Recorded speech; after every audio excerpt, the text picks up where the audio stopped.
Setelah itu Abu Bakar sangat cerdas, bertanya kepada Nabi SAW, ya Rasulullah, tadinya panggil Muhammad, sahabat dekatnya. Tahu utusan Allah, mengatakan, wahai utusan Allah, ya Rasulullah, apa yang anda perintahkan sama saya ini? Ini saya sudah tahu kebenaran, apa yang saya harus lakukan? Kata Nabi SAW, sebarkan semampumu. Baik ya Rasulullah. Keluar Nabi SAW dan Abu Bakar. Abu Bakar nggak pakai tunggu teman-teman, hari itu juga keluar cari teman-teman dekatnya. Dan orang yang paling dekat dengan Abu Bakar adalah Utsman bin Affan. Datangi Utsman bin Affan, hai Utsman begini-begini, syahadat. Dan ini luar biasa ya, berarti semua perbuatannya Utsman dari pertama syahadat sampai menjadi khalifah, Abu Bakar panen pahalanya. Ini perilaku yang luar biasa teman-teman, jangan tunda. Teman-teman pedagang sudah tahu di pengajian, sebarkan pengajian itu di pasar. Yang kerja di kantor, sebarkan di kantor. Kalau mereka berubah mengerjakan teman-teman sekalian, maka itu luar biasa, sebarkan ke keluarga. Kebaikan-kebaikan, jangan tunda. Jangan kasih peluang orang lain yang melakukannya, karena kita membutuhkan itu. Jangan sibuk anak-anak kita terus sekolah yang kita andalkan. Antum punya andil apa? Gitu. Didik mereka, ajarkan mereka kebaikan-kebaikan. Jangan cuma sekolah kita andalkan, karena kita juga butuh amal jariah dari mereka, gitu kan? Lalu setelah itu, tentu kita sudah tahu ya, Utsman punya banyak sekali hadis ya. Di antaranya Nabi SAW mengatakan, tidakkah saya malu dengan laki-laki yang malaikat pun malu padanya? Itu Utsman bin Affan, karena luar biasa ibadahnya, sampai sebagian ulama mengatakan karena Utsman bin Affan tidak pernah lihat kemaluannya sendiri, apalagi lihat kemaluan orang lain. Jadi malaikat pun malu sama dia, sampai luar biasa begitu. Kemudian Utsman bin Affan juga yang pernah, nanti kita akan pelajari insya Allah bagaimana dia membiayai peperangan-peperangan, sampai kata Nabi SAW, tidak ada lagi yang bisa menahan Utsman masuk ke surga setelah apa yang dilakukan hari ini. Berinfak luar biasa. Ada kisahnya saya sebutkan di YouTube tentang Utsman bin Affan radhiyallahu anhu. Tapi yang inti kita ingin titik beratkan, semua pahala Utsman dipanen oleh siapa? Abu Bakar. Hanya dengan ngajak syahadat, tidak ada ruginya, nggak ada capeknya, nggak ada biayanya, gitu kan? Ajak syahadat. Nanti dia tidak terima Ustaz, bukan urusan kita, dia tidak terima. Sampaikan dulu. Ma'alaika illa al-balagh. Tugasmu cuma sampaikan. Saya datang sini teman-teman, saya cuma sampaikan. Entah siapa di antara antum yang amalkan, Allahu alam. Yang amalkan, alhamdulillah, akan jadi amal jariah buat saya gitu. Sampaikan saja.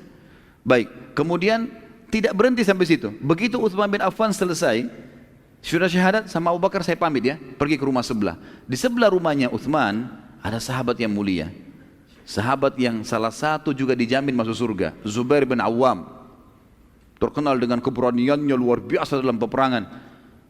Zubair bin Awam ini anaknya Sofia, Sofia tantenya Nabi, ini sepupu Nabi sendiri loh, kan gitu.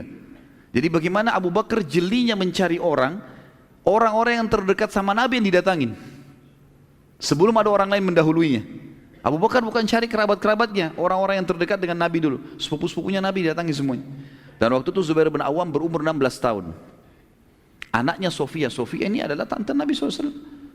Dan Zubair bin Awam sangat terkenal, kalau dia ada di medan perang teman-teman sekalian, musuh sudah takut. Begitu ada Zubair, mereka tahu, mereka cari tahu siapa prajurit muslim yang paling kuat. Kalau sebut ada Zubair di sana, mereka sudah ketakutan. Zubair suka bawa 2 tongkat tajam, ditaruh di pundaknya 2, gitu kan. Punya ciri khas warna. Dia kalau berhadapan musuh di medan perang, peperangan manapun, Zubair ini selalu dia di depan. Ini musuh, dia di depan sini. Pasukan muslim di belakang, sambil ngelihat mukanya musuh ini. Nah. Tunggu di belakang takbir, dia masuk serbu duluan, sendirian. Sampai ke belakang pasukan musuh, dia kembali lagi. Mati terbunuh, mati syahid. Saking beraninya, luar biasa gitu. Sampai musuh ketakutan kalau dia ada, karena satu orang bisa ngocak-acik macam-macam, gitu kan. Seperti itulah. Dan yang panen pahalanya siapa? Abu Bakar. Karena dakwah, gitu kan? Karena sampaikan. Kemudian teman-teman sekalian, tidak cukup sampai situ. Dia mendatangi sahabat dekatnya Zubair, juga satu jamin masuk surga, Talha bin Ubaidillah. Ini juga satu yang jamin masuk surga. Orang yang terkenal, dia bersaing dengan Utsman bin Affan dalam sedekah. Kalau antum dengar di YouTube sudah ada serial sahabat, alhamdulillah sudah sampai 18 serial sahabat. Salah satunya adalah Talha bin Ubaidillah. Bagaimana infaknya dalam hidupnya, luar biasa kiprah-kiprahnya dalam peperangan. Sampai Talha bin Ubaidillah ini diberikan julukan sama Abu Bakar adalah perang Uhud miliknya Talha bin Ubaidillah. Karena waktu Nabi SAW terdesak, dia yang menahan Nabi dengan badannya, sampai dia pingsan gara-gara luka semua badannya, tangannya sampai terputus giginya sampai ompong gitu kan di perang Uhud itu. Sampai para sahabat memuji mengatakan ompongmu membawa masuk surga gitu. Lah ya, karena jatuh giginya justru kena membela Nabi SAW. Dan mereka mengatakan Allah memberikan ketampanan pada Talha justru pada saat dia sudah ompong lebih tampan lagi gitu. Nah iya, begitu dinukil dalam riwayat. Allah berikan begitu luar biasa gitu. Ya. Sudah masuk Isya? Baik sebentar. Kemudian setelah Talha bin Ubaidillah masuk Islam, ini hari yang sama ya, Abu Bakar gak tunda nih, juga dipanen pahalanya. Datang dia kepada sahabat yang mulia, salah satu juga yang jamin masuk surga, Sa'ad bin Abi Waqqas. Sahabat yang mulia luar biasa. Seluruh wilayah Persia takluk di tangannya Sa'ad bin Abi Waqqas. Seluruh wilayah Persia. Jadi Iran, Irak, Afghanistan, Rusia, semua itu teman-teman sekalian masuk Islam dengan perantara Sa'ad bin Abi Waqqas. Panen pahalanya luar biasa. Puluhan jutaan orang masuk Islam, dan ulama-ulama kita tahu seperti Imam Abu Hanifah di sana, ya kan? Kemudian kita tahu juga Imam Ahmad juga di sana di Irak. Kita tahu enam-enamnya ahli hadis, ya, Bukhari, Muslim, Abu Daud, Tirmidzi, Ibnu Majah, Nasai, ini semua ada di negeri Persia sana. Imam Bukhari dari negeri Bukhara, Imam Muslim dari Nisabur, semuanya wilayah Rusia ini. Semuanya dipanen oleh pahalanya Sa'ad bin Waqqas. Dan yang membuat dia masuk Islam adalah Abu Bakar. Dan yang terakhir masuk Islam adalah Abu Bakar, bukan terakhir ya. Pada hari itu saja masuk Islam seorang sahabat Nabi yang lain yang juga dijamin masuk surga, Abdurrahman bin Auf radhiyallahu anhu. Ini juga masuk Islam di tangannya Abu Bakar. Orang-orang yang besar-besar semua ini masuk Islam di tangannya, hanya karena yakin, oh ya ini Rasulullah, udah sampein langsung. Enggak ada keraguan sama sekali. Gitu. Seperti itulah yang luar biasanya. Maka Abdurrahman pun mengucapkan syahadat. Siapa yang tidak kenal Abdurrahman? Sampai Umar bin Khattab pada saat mau meninggal, yang mengumpulkan 6 orang sahabat yang tersisa yang masuk surga, dia tunjuk Abdurrahman menjadi kandidat terkuatnya.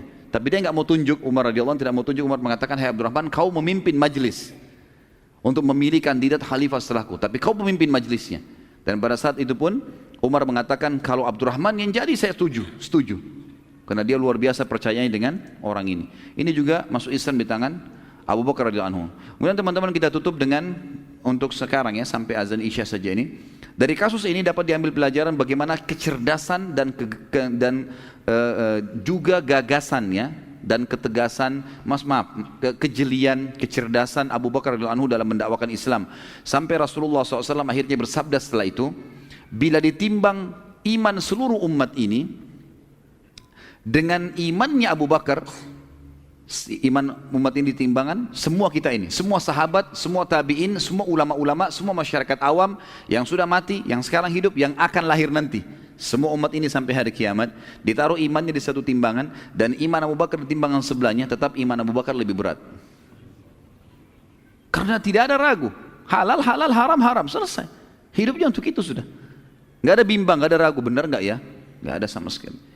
Lalu kemudian kata Nabi SAW, demi Allah dalam hadis sahih, tidak ada seorang pun yang menginjakkan kakinya di muka bumi ini lebih mulia setelah para nabi-nabi seperti Abu Bakar. Sampai ulama mulai kesimpulan bahwasanya setelah nabi-nabi ya, yang datang adalah Abu Bakar radhiyallahu anhu. Ini sahabat Nabi yang mulia. Jadi sahabat-sahabat Nabi Isa, sahabat Nabi Musa, semuanya itu masih di bawahnya Abu Bakar radhiyallahu anhu, karena beliau adalah sahabat Nabi SAW.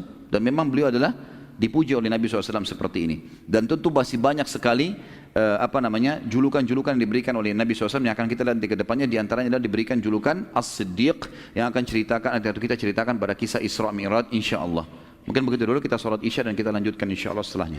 Subhanakallahumma bihamdika asyhadu an la ilaha illallah astaghfirullah wa atubu ilaik. Wassalamualaikum warahmatullahi wabarakatuh.